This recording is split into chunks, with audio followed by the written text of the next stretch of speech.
أيها الذين آمنوا استعينوا بالصبر والصلاة إن الله مع الصابرين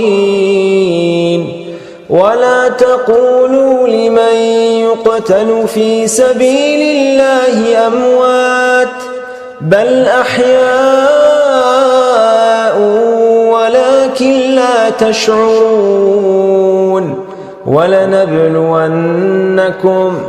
ولنبلونكم بشيء من الخوف والجوع ونقص من الأموال والأنفس والثمرات وبشر الصابرين الذين إذا أصابتهم مصيبة قالوا إنا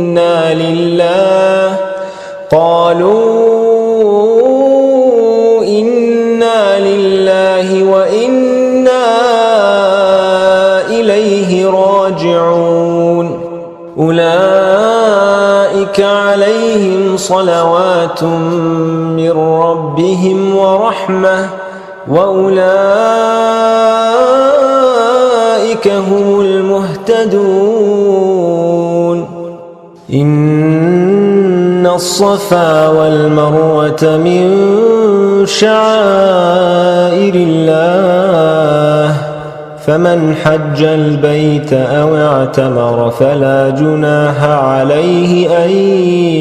يطوف بهما ومن تطوع خيرا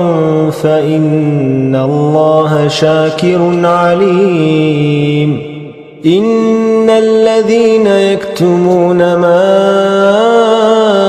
أنزلنا من البينات والهدى من بعد ما بيناه للناس في الكتاب أولئك يلعنهم الله ويلعنهم اللاعنون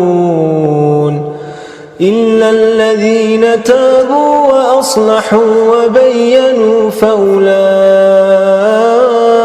أتوب عليهم وأنا التواب الرحيم إن الذين كفروا وماتوا وهم كفار أولئك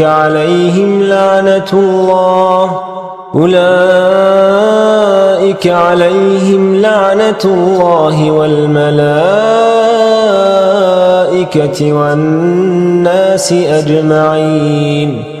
خالدين فيها لا يخفف عنهم العذاب ولا هم ينظرون وإلهكم إله واحد لا إله إلا هو لا